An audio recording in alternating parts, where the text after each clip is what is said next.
Sir क्या समझते हैं, खान साहब आज इतलात हैं कि जेल के अंदर काफी बुरी कंडीशन में थे और उन्होंने बरहमी का इजहार भी किया कि मुझे एक पिंजरे में कैद रखा गया है जहां पर वॉक करने की भी इजाजत नहीं है। क्या कहेंगे उनकी हालत इस वक्त के जेल में किस तरह की है?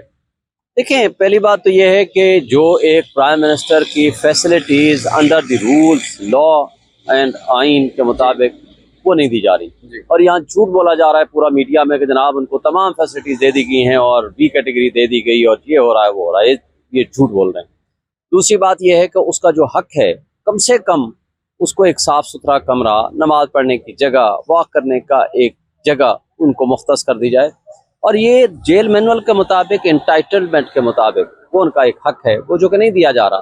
फिर उससे बढ़कर उनकी जान को खतरा है, उनकी लाइफ को खतरा है कि देखें एक शख्स के ऊपर एक से ज्यादा मरतबा कातलाना हमला हुआ। जो लेटेस्ट कातलाना हमला हुआ आप देखें, उस नवीद जिसने कत्ल करने की कोशिश की उसकी आधे घंटे के अंदर वीडियो आ गई। फिर जब उस पर तनकीद हुई फिर एक और आ गई, फिर उसको रेक्टिफाई करने के लिए एक और आ गई।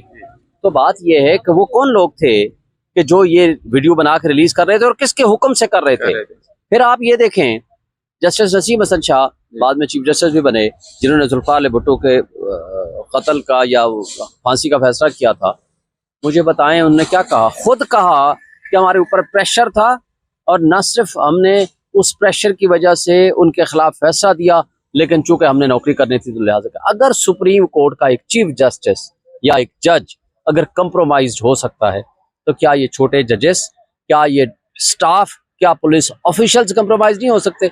और घर से खाना आने की इजाजत नहीं है। उन्होंने एक बात की कि भाई एक एक्सरसाइज मशीन मुझे रखने की इजाजत दी जाए, मेरा हक है। और वो अभी तक नहीं फैसला हुआ। 2-2.5 महीने 3 महीने होने को हैं और अटक जेल में भी उनके साथ ही हुआ और यहाँ भी हो रहा है। तो मैं समझता हूँ कि देखें, आप जुल्म जबर उस हद तक ना लेके जाएं कि जहाँ से वापसी के रास्ते ख़त्म हो जाएं। जो कुछ हो रहा है ये सारा गलत है और मैं समझता हूँ कि इसके मुताबिक आपको कानून और आइन के मुताबिक चलना चाहिए। लोग बातें कर रहे हैं कि शायद उनका भी हाल जो है वो जुल्फिकार अली भुट्टो जैसा करने की प्लानिंग इस वक्त की जा रही है। साइफर केस में मजीद चीज़ें लाने की कोशिश की जा रही है। आप जनरली समझते हैं कि वाकई में ऐसा हो रहा है क्योंकि लोग आपकी बात को अहमियत देते हैं? देखिए, पहली बात तो यह है कि कौन उनका मुखालिफ है। सारी सियासी जमातें, उनके लिए क्या मुखालफत है कि इमरान खान का कद इतना बड़ा है। आज 70 से 80-90% अवाम और पब्लिक सिर्फ एक शख्स को जानती है, वो इमरान खान। सिर्फ पाकिस्तानी नहीं, पूरी दुनिया में उम्मत मुसलमा का अगर वाहिद एक्सेप्टेड और डिग्निफाइड, ग्रेसफुल और जिसके ऊपर लोग ट्रस्ट करते हैं, the only leader Imran Khan. उसके बाद तैयब अर्दगान का नंबर आता है, फिर ईरानी सदर का नंबर आएगा। लेकिन आज अमेरिका को, आज यहाँ की माफिया को तकलीफ क्या है? सियासी जमातों का तो मैंने आपको बता दिया। वो तकलीफ ये है कि इसने गुलामी के खिलाफ आवाज उठाई, इसने हकीकी आज़ादी के लिए आवाज उठाई। सारा माफिया एक तरफ इकट्ठा हो गया।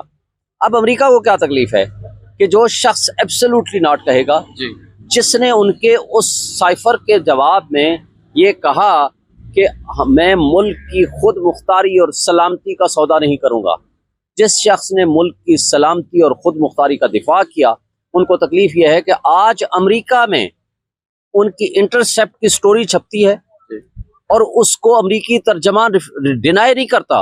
वो ये कहता है कि 2 डिप्लोमेट्स के दरमियान होने वाली गुफ्तगू थी, रियासत अमेरिका इन्वॉल्व नहीं है। ये कैसे मुमकिन है? वो पाकिस्तान में नहीं, पूरी दुनिया में हुकूमतें बनाने और हुकूमतें गिराने में किरदार अदा करते रहे। लेकिन अब चूंकि उनको वहाँ ये मुतालबा शुरू हो गया है कि आपने पाकिस्तान की खुद मुख्तारी के अंदर अटैक किया, इंटरफेयर किया, तो लिहाजा इंक्वायरी करें इसमें और उन किरदारों को सामने लाएं। लेकिन पाकिस्तान इस कदर नीचे लग गया है और गुलामी की मिसालें कायम कर रहा है कि उसी शख्स के खिलाफ प्रोसीडिंग शुरू कर दी है जिसने मुल्क को गुलामी से निकालने की कोशिश की। लीगल टीम के अंदर कुछ इख्तलाफात की खबरें पीछे आई, लेकिन इमरान खान साहब के केसेस के हवाले से 2 इस वक्त केस ऐसे हैं जिनमें खान साहब के पास जमानत मौजूद नहीं है, जो कि नैब तोशाखाना और नैब अल-कादिर ट्रस्ट केस है। बाकी 9 केसेस में जमानतें मौजूद हैं। आज अगर 2 बजे जो केस है साइफर जमानत केस का, उसमें कंक्लूड हो जाते हैं दलाइल और 2-1 दिन में फैसला आ जाता है इसके ऊपर, तो वो जमानतें नहीं है, उसमें अगले हफ्ते के लिए मुकर्रर किए गए हैं केसेस। तो आप समझते हैं इमरान खान साहब को पहले साइफर की तरह फिर से नैब के किसी केस में गिरफ्तार किया जाएगा?